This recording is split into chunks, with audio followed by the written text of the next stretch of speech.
I'm Dr. Kamini Rao, Medical Director, Millen from Bangalore. Infertility as a global problem affects almost 15 to 20% of the population across the country. The difference in different countries is only the cause. Now, WHO has classified infertility not as a disorder but a disease, and therefore it merits the kind of treatment that any other disease merits. Infertility today should be treated along the lines of any other subspecialty treatments, and there is a lot of treatments available for these conditions. For example, if you have a tube, that is a fallopian tube problem, or if you have the problem with the uterus, or if you have problems with the ovaries, there are specific treatments for all of them. Just 35 years ago, you would have laughed and said, why should infertility be treated in an overpopulated country? But I can tell you that this is an individual problem. It is increasing, and I think every person who wants to be a mother should be allowed to be, and not be determined by whether they can pay or not pay. And this is my message to the government. I think the current challenges in terms of the treatment in IVF is only because we are not able to get that 100%. And the 100% cannot be achieved because of a few reasons, and that is the lining of the uterus, which we call as endometrium, the quality of the embryos, which we are able to master. Even if we put good quality embryos into a good endometrium, we still at best can get a 50% result, which means a take-home baby rate of approximately 50%. So the challenges today is how do we make that endometrium receptive so that we know exactly when to put the embryo inside to be able to result in a live birth.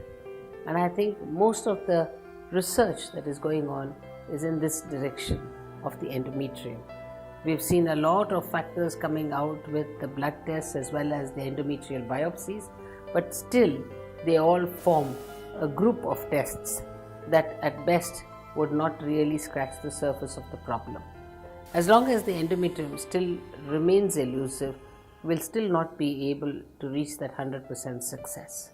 And I think that would be our main problem today. The other problem is that women who want to actually have a baby at the age of 40, the challenge for them is that the biological clock has moved on. So, to get women to freeze their eggs socially so that they could have their baby at 40 of eggs that were taken out when they were only about 30 or 35.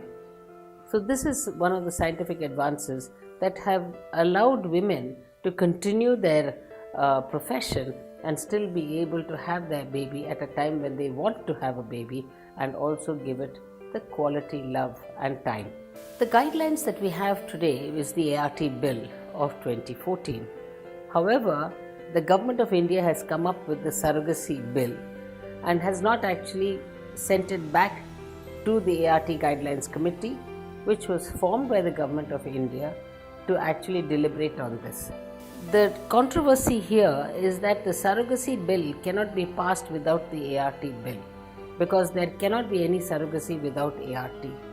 And yet, this bill in isolation has reached the Parliamentary Standing Committee and is likely to be taken into the Parliament shortly. I would only urge the government today that please let the ART Guideline Committee have a look at the surrogacy bill, and also make sure that the ART bill is passed before the surrogacy bill, because this bill will be infructuous if it is passed in isolation. India definitely can play a key role in bringing about a mindset change in the low resource countries, as well as to bring in new products into the industry. And I think a lot more equipments are coming in and instruments are coming into the industry as far as the IVF is concerned. For example, if you were to look at a small incubator, which is almost like the size of an egg, where you can actually incubate both the egg and the sperm, and that can be inside that egg, which is a contraption. It is pushed into the uterus, and the incubation of 2 to 3 days can be done in the vagina of the woman, so they don't have to depend upon the incubators, the expensive incubators in the laboratory, and after 3 days it's taken out and then you see the embryos. These can be transferred into the uterus. So therefore you can do away with the costly incubators. However, in fact, more and more such equipments are coming in the market today, where the cost of these incubators can be made much less if the customs duty can be waived, because these are all life-giving equipments, and that itself will help low resource countries to be able to afford IVF. And lastly, I think the human personnel and training, which is the real shortage that we have today. If we can have large number of training centers like we have in Bangalore, which Merck has actually funded, and those set of centers can train a lot of Africans to come down to India, get their training, and actually provide the services in Africa itself. So the cost of travel for human resources to get across to Africa and to be able to do that would be cut down. So helping themselves to be able to set up the Center of Excellence for IVF would be really a boon to all these countries, so that they do not have to pay on human resources. I thank Merck More Than a Mother for nominating me to the position of an ambassador both for Africa and Asia. And what they really wanted was to be able to provide training, experience, as well as teaching the African doctors, and to see that such centers of excellence that is there in Bangalore to be recreated in places in Africa. The first two places that has been chosen by Merck is Sierra Leone and Liberia, and we are having people coming in from Sierra Leone to come and train with us. There are 2 doctors and 1 embryologist who will train with us and then get back. In the meantime, we are looking for equipments to be bought, and the government in Sierra Leone has actually set aside a budget for us to actually set up the center in the government hospital.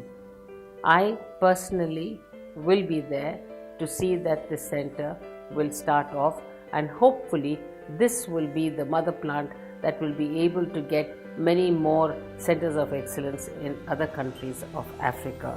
We are hoping that by the end of 2018 we will have a full-fledged running center in Sierra Leone, which does not have a single IVF center in that country. As the responsibilities get bigger and bigger, I think it's important for us to be able to sort of join hands with a large number of people, so that we can actually decentralize this. So hopefully by the time I am able to put it into 2 or 3 countries apart from Sierra Leone, I'll have enough of workforce there who have been trained by us, who can then go across to other centers and to train them.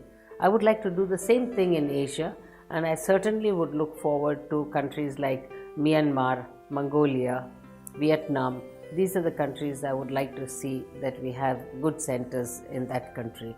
Hopefully with Merck and their vision, we could join hands and to be able to say infertility should be by choice and not chance.